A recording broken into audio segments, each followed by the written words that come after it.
guys, welcome back.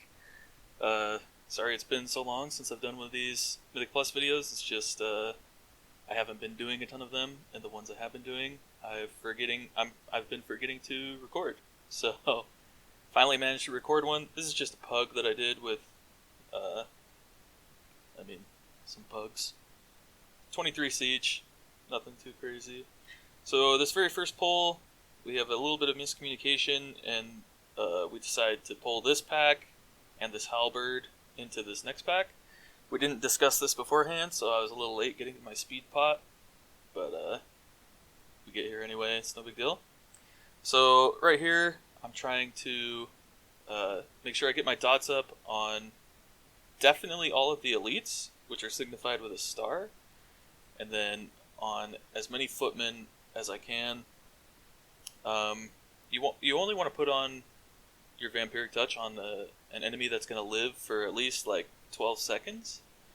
A bunch of those footmen didn't live for 12 seconds, so there was no point in putting my vampiric touch on them. I beam early there rather than waiting for a 100% crit beam, because if I wait, then my beam is not going to do as much damage, because they'll all be dead. All the footmen will be dead by the time I get my beam out. This pull is pretty sketchy. We're doing 2 marksmen at the same time, which I really dislike. I wish we would never do this pull. We talked about shrouding past it, but they decided to just go for it. We do have 2 warriors, so we have 2 shouts or whatever to save our lives at the end, but like right here I get targeted with 2 molten slugs in a row, so I disperse to live, and then I get really unlucky right there. So what happens is I get hit by a molten slug, which takes me down 85% of my health or whatever, and then there's a footman who's running away, about to die, who hindering cuts me right as he dies, and that kills me. So for those of you who don't know, the footman will hindering cut the closest target, so you always want to give them a wide berth. I figured because that guy was walking away almost dead, I didn't have to worry about it. And to be frank, I had no idea he was even there. So the other thing is, as I was running back right there, I forgot to mount up. So I was just walking like a dummy. You can mount in here, so you should obviously. Right here, I get owned by line of sight 5 times in a row. So I've been trying to cast Vampiric Touch on these guys. I tried 5 times right there to cast Vampiric Touch on them, and they walked behind line of sight, and I just didn't get it off. I should have just walked closer. The only thing is, I had just been killed by that hindering cut from a footman, and those guys were footmen, so I was really trying not to get hindering cut by them. And it's not a huge deal, it just made me feel really bad. 5 times in a row to get line of sighted is pretty unlucky. So on this pull, the big things to keep in mind: a marksman, of course, so you want to be interrupting molten slugs if you can, but there's only 1 marksman, so the molten slug isn't going to one-shot anybody. Right there, I'm pretty sure I dodged that molten slug. I don't know if maybe the rogue cast something that made him not be able to hit me with it, but the molten slug definitely got off, and it was targeting me, and it didn't hit me. You can see it fly by if you go back and watch. I have no idea how that happened, but I'm glad that it did. The other thing to keep in mind, those halberds do a slobber knocker towards melee, so you want to be far enough away to dodge that. But that should be pretty easy because you're ranged anyway. We get our heal off on our warrior who died. And then we're just going to pull these footmen real quick, and then we're going to go back into the obelisk. As you can see, that weak aura was yelling at me to use my beam because I had more than 100 crit and it was off cooldown. But there was no point using it there because there was only 1 target, and he was maybe 2 targets, but they were both really small. There's no point. So right here, I'm going to target a couple of these growths that are in the way of people who are walking out. Ends up not mattering because our guys already leapt past, but that's just something I try to do, is help clear out those growths, and they give you insanity gen passively because your auspicious spirits are hitting them, and every time a spirit hits you get 3 insanity, so it increases your single target. because you have more insanity, which means more void bolts. But it's not that huge of a deal. The only other thing is it makes your numbers look higher, so it's a bit of pad. Right here I popped my Shadow Fiend because I'm not going to be using it really on the boss for a while, and we have 2 more pulls at least before the boss, so there's no point saving it. I'm holding my beam here as well. I believe I don't use it here because the pack coming up is pretty dangerous, and it's good to use a beam there. So this Dark Fury, make sure you dodge that. He's almost dead. Okay, so we go out. This pole has a marksman as well as a vanguard in it. The vanguards are guys who do these heavy slashes that are a frontal that goes for a decently long range, so you want to make sure you point them. If you're the tank, you want to point them away from your group. If you're a Shadow Priest like me, you want to just make sure that either the tank is pointing it away or you're watching where it's pointing and you can dodge. Other than that, we just take these guys straight up. Nothing important about them really. Heavy slash and the shots are the only things that you want to worry about.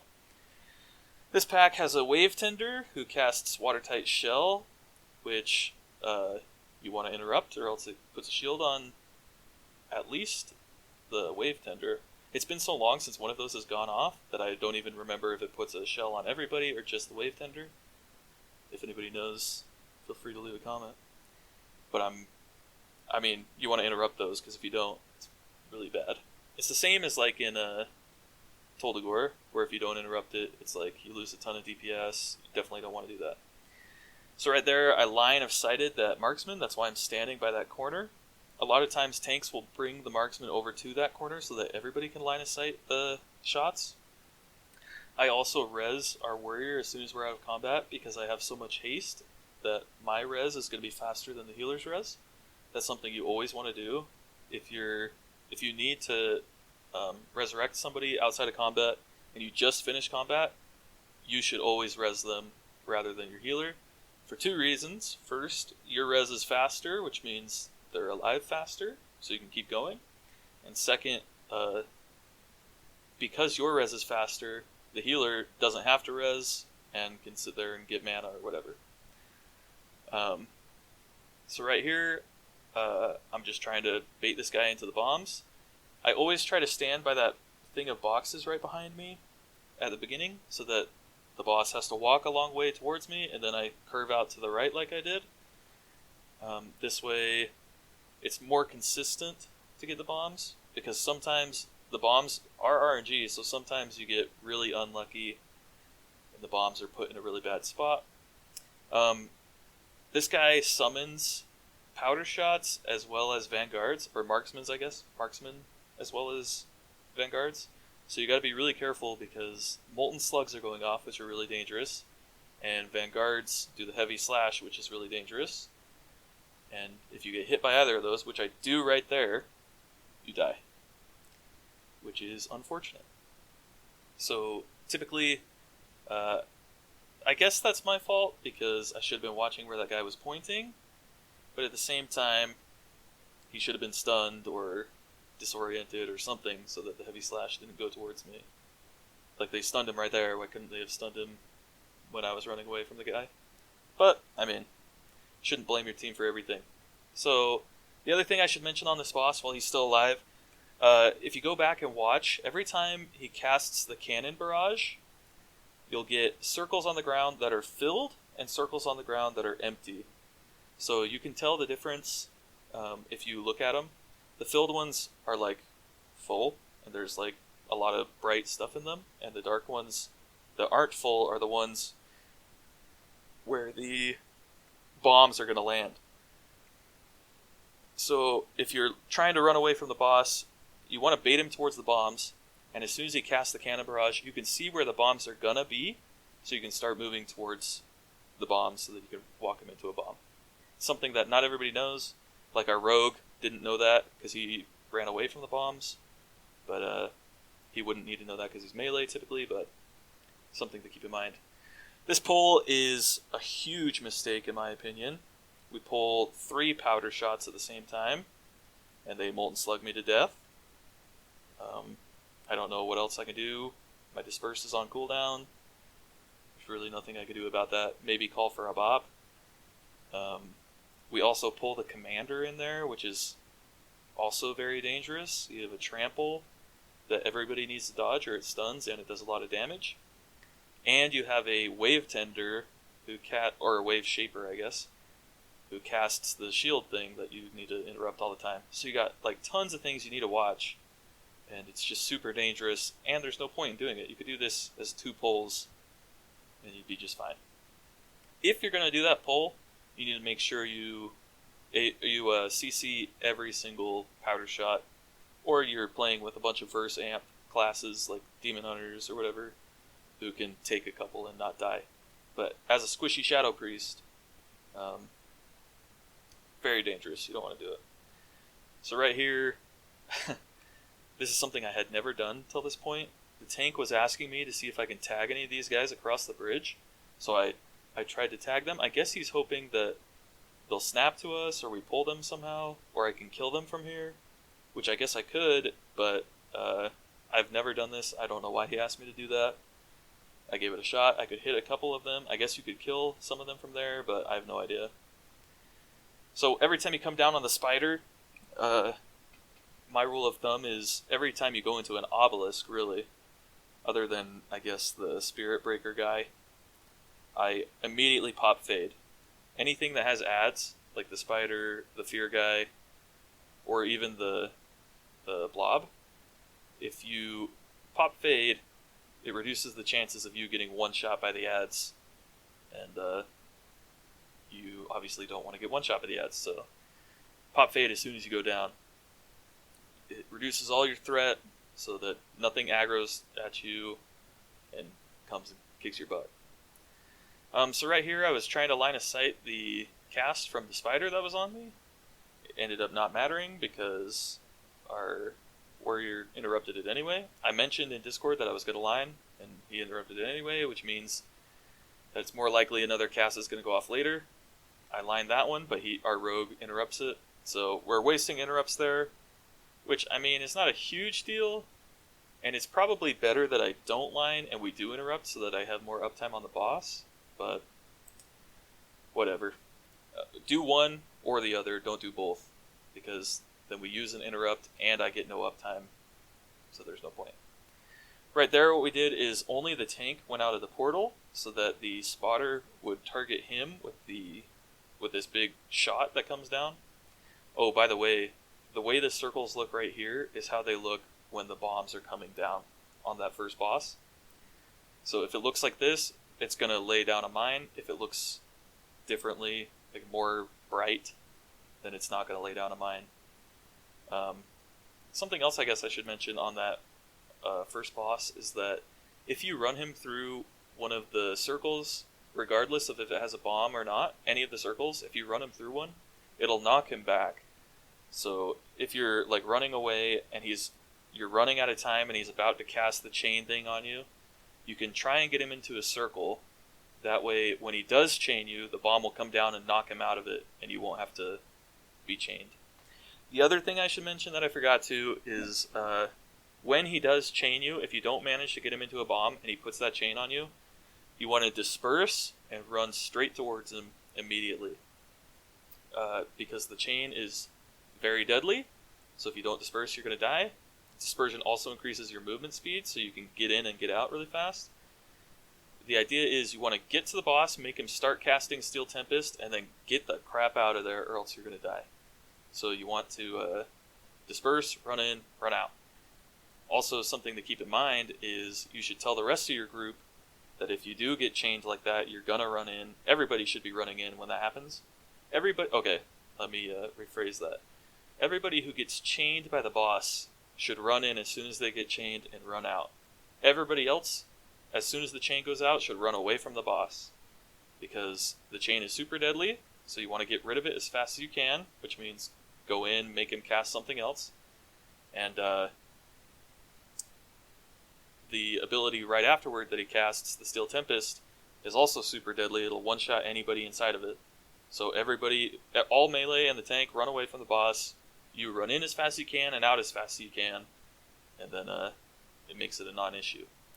However, if you play perfectly, I'm pretty sure you'll still get one chain, so that's something to keep in mind. Right here we do the blob. We don't have a fire mage, so we can't combust and use ignite to kill everything, which is where Shadow Priest really shines. Those targets, you want to dot all of those tentacles, and then use your beam on as many as you can. Like I think I managed to get 3 in my beam.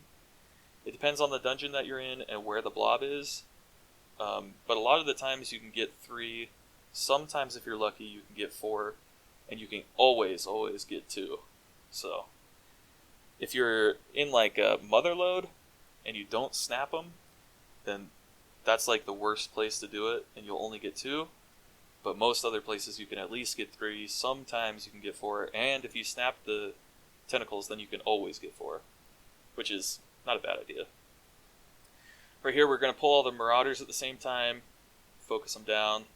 Not a huge deal. We do have bursting, and if you go back and watch earlier in this key, the whole time we're doing this key, we suck at not rolling bursting stacks. But then again, it's a pug, so you can't really trust anybody to do things correctly. Not to bash on these guys, they're all good players. It's just when you're in a pug situation, you don't know the people, so they could be bad, they could be good, and you're better off to err on the side of caution and assume they're not going to do the right things. That way, if they don't do the right things, you have it covered, and if they do the right things, you're pleasantly surprised. So the Cannoneer right there, our tank put a blue world marker down to say where he wanted to point the Cannoneer every time, but that kind of fell apart. So our rogue, I think our rogue got hit, maybe not. Right here, I believe I'm going to save my azerite beam, because in this boss fight we're about to have a bunch of ads jump down, and the beam gets a lot more value out of that. He puts down another blue marker to say that the frontal that the boss casts is going to be pointing that way. You want to do as much damage as you can right here before she withdraws, and then I like to run close to the ship so that I can dot these guys as fast as possible, and then you always want to focus the Cannoneer. So I dot everything, I run close to the ship, and then I'm focusing the Cannoneer. Another thing to keep in mind is these things that come from the ship are really temperamental. So you want to find a safe spot as soon as possible and get there as fast as possible, because like right here, the far right shot first. It was the first one that showed up on the ground and it shot first. But sometimes that's not the case. Sometimes the far right will show up, and then the left, and then the middle will shoot first.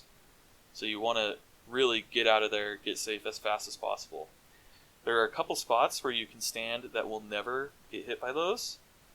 If you see that tree on the left right there, you can, on like that line of concrete, you can stand on that, past the sidewalk where it's more like a little wall. You can stand on that, or even a little behind it, and you'll never get hit.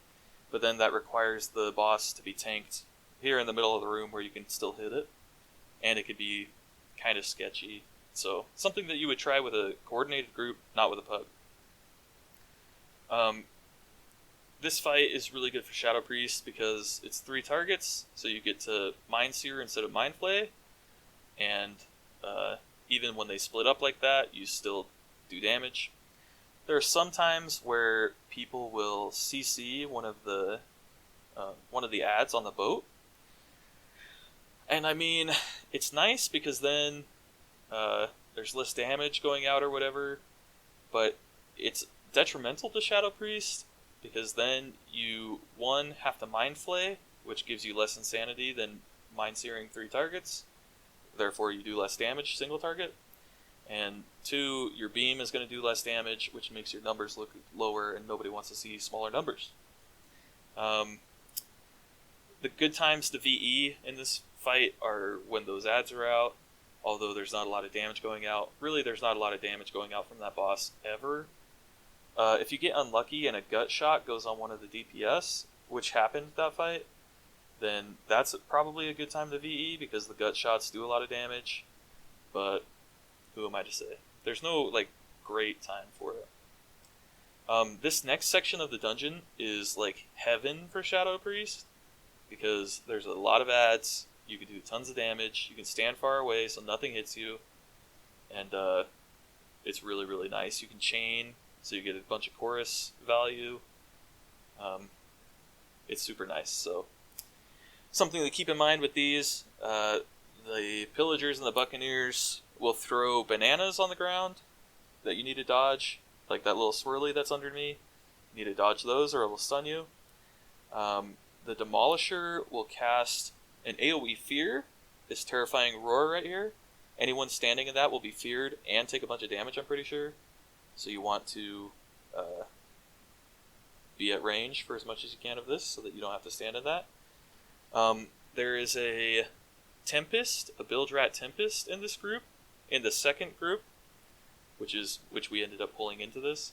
And the Tempest will cast Revitalizing Mist right there, and that'll heal, so you want to interrupt that every time.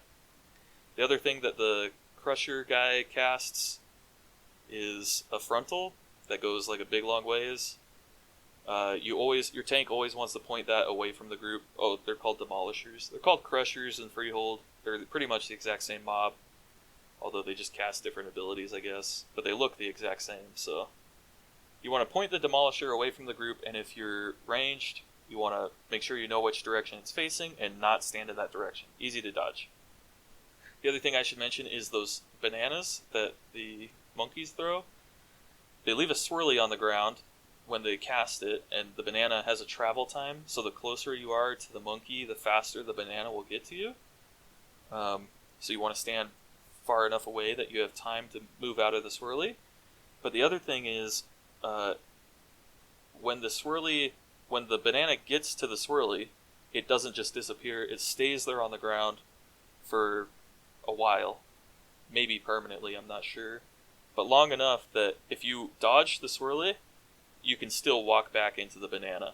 So you want to make sure you know where they're landing and don't step in them. I stepped in one earlier, and it stuns you, knocks you on your keister. So don't stand in those. You don't want to get stunned. It's a short stun, so it's not a huge deal, but you don't want to get stunned. So right here on these fear guys, I like to, like I said, I fade as soon as you get in, and then I mass dispel the first fear that goes out on everybody, so that anybody who's popping cooldowns right here can not get them interrupted by the fear. The other thing I should mention is there are going to be fears that go off that you just can't dispel, because your mass dispel will only work for one, and then it won't work until the fourth. If you do it on the first, you can mass dispel the fourth, and you only have one dispel from the healer, so some are going to be going off. And when they do go off, a trick that you can do is, if you stand right next to a wall or an obstacle of some kind, then as soon as the fear expires and you get feared, you won't move at all. So it'll run you towards the obstacle, and because you're already next to the obstacle, you won't run away or anything. If you go back, the second fear that went out, not the one that I mass dispelled, but the second one, I do that, and you can get an example of what I'm talking about. So right here, we do the same thing with the tank, where only the tank leaves. That way the spotter targets him, and he gets all those snipers targeting him, and he can just drop this sighted artillery on all of the snipers and kill them all. Right there, I get targeted with sighted artillery right as I'm about to go through the corridor, so I move off to the side so that other people could run through and they don't get hit by this sighted artillery. It's just something to keep in mind where you're dropping these, because they will kill whoever's standing in them. So, like before, these commanders cast Trample. They'll target a player, and they'll run in a straight line towards that player, wherever that player was standing when they started casting Trample. So, like right here, it cast it on me. So as soon as it casts it, I move, and then as soon as it's done casting, it'll run to where I was. So every time Trample gets cast, you want to look at the direction the commander's facing, because he'll point towards where he's going to charge. So you want to see where he's facing and move away from that direction. Like right here, it's pointing at that guy. I get out of the way. That guy gets hit anyway. The other thing I should mention is you won't always keep this spotter alive, but it makes things a lot easier. So you'll notice I haven't dotted that spotter. It's because we want to keep him alive as long as possible so that we can keep dropping his sighted artillery on the mobs, because he will kill his teammates. So on bolstering weeks, this can get really, really good, where you can leave the spotter alive for a long time, and every time the sighted artillery kills something, it'll give a bolstering stack to the spotter, which means that every single time he gets a bolstering stack, his sighted artillery does more damage, and it can end up just one-shotting tons and tons of mobs at the same time. And that's a strat that a lot of the high keys will do on bolstering weeks. Siege is really avoided on high keys on most weeks except for bolstering, because the whole spotter bolstering strat. If you don't leave the spotter alive and you're not going to do these packs with the sighted artillery, then you need to keep in mind the abilities. The snipers are pretty deadly. Their shoot does a lot of damage to whoever they're targeting. The stinging venom hurts the tanks pretty bad from the invaders, and the commander will cast trample over and over again. So there's some things to watch out for. As a ranged, the only things you really need to watch out for are the shoots, which if you have 2 targeting you can do a lot of damage. I mean, this is on a 23 fortified, and that shoot didn't hurt that bad, so I guess it's not a huge deal, but it's something to keep in mind the higher you go. Right here we kill the spotter because we're done with the trash. In the ideal situation, that spotter will be the last to die every time. Okay, so now we're on to the second to last boss. Some things to keep in mind with this is he casts Breakwater, which targets 3 players, and it'll put a circle underneath them that will leave a circle on the ground for a long time. So the safe spots are in the cardinal directions of this statue, and what you want to do is every time that Breakwater is about to come out, you want to make sure that you're not standing in one of these safe spots so that you don't clutter it up with the icy ground that you leave afterward. It is going to get cluttered up a little because the tank is going to get Crashing Tide cast on him while he's in the safe spot. So as you can see, that safe spot that we were just in has some ice by it, but you can minimize that by standing on the corners of this square like I did with my last Breakwater, to try and place ice away from the safe spots so that you don't have to take a bunch of damage while you're trying to avoid the one-shot mechanic, which is the Tidal Surge. The other thing to keep in mind is that the Tidal Surge will clear the ice for anywhere that it hits. So like this one coming up will clear everything except for in this safe spot path right here, which makes it so like that one stayed because it was behind the statue. So you don't have to worry too much about like filling up the whole area with ice, because it will get cleared every time the Tidal Surge happens. But you do want to keep in mind that you need to stand in the safe spots every so often, so don't clutter them up too much. The other thing I should mention on this boss is the Breakwaters. The higher you go, the more damage it does when it casts, and it is really beefy. So like you saw right there, I'm pretty sure I got hit by a volcanic plume as well as the Breakwater, and it nearly killed me. So you need to keep in mind, this is just fortified as well. So if this was tyrannical, we would be using healing cooldowns, defensives, things like that every time the Breakwater is cast, because look how much damage it does. I mean, that's pretty significant. And this is just a 23, so it's not huge. So the higher you go, especially with tyrannical, it's very, very dangerous. So save dispersion for, that's like the only time you would ever need to use dispersion in that fight, is if you're really low and there's a Breakwater coming. Other than that, there's no real point. You don't have to save it for anything else, so may as well use it. Okay, this last boss, there's a bunch of different strategies for this.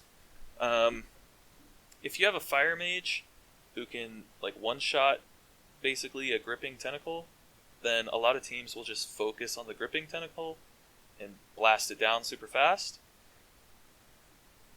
However, our group doesn't have crazy single target damage. So we're trying to focus the Demolishing Terrors, although our group is not great about switching to them quickly. So on this first platform, I think you can dot the Gripping Terror on this first platform and it won't be bad. But on the future platforms, you want to leave the Gripping Terror completely alone, because as soon as you dot it, it starts a timer for the Demolishers, and the Demolishing Terrors are really, really dangerous, and you only want one up at a time.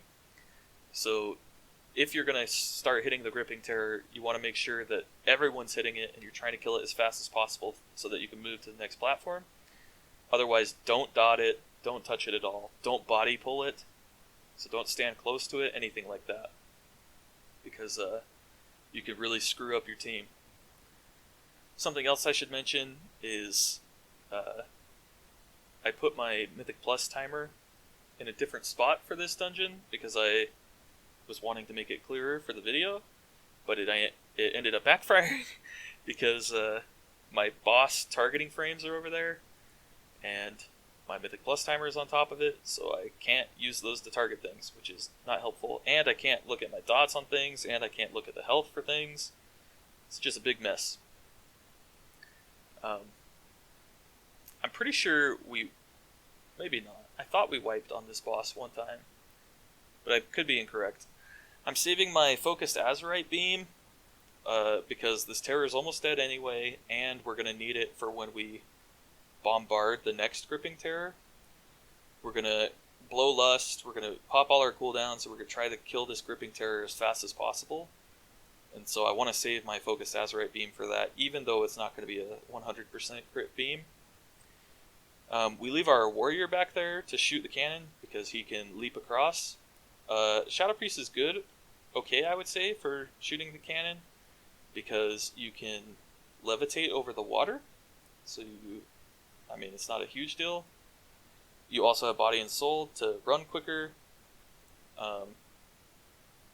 But really, you're not tons better than any other class. So you just want to have a class that can shoot the cannon and then get over to you guys as fast as possible. So Demon Hunter, grappling hook from a rogue, warrior jump or whatever, all those things are good.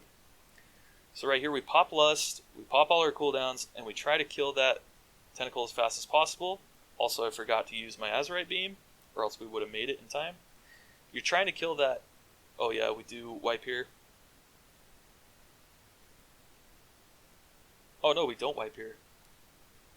So the healer dies. We wait for that water thing to go out. We get a battle res off on the healer, and then they try to battle res me. This thing goes out, so they have to move. A different guy comes to try and res me, and we end up saving the pull. If we had wiped there, we would not have timed the key.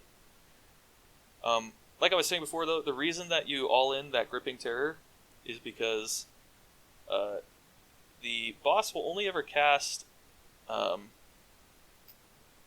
boss will only ever summon 5 Demolishing Terrors, maybe 6. If somebody could check me on that, it's one of those two. It's either 5 or 6 Demolishing Terrors. So what you can do is just kill Demolishing Terrors, kill 6 of them, and then you can switch to the Gripping Terror and he won't cast any more Demolishing Terrors. But if you kill the Gripping Terror, it also stops the Demolishing Terrors from being summoned. And it lets you go to the next platform. So you want to kill the Gripping Terror as fast as possible, but sometimes it's just impossible to kill it without killing all of the Demolishing Terrors first.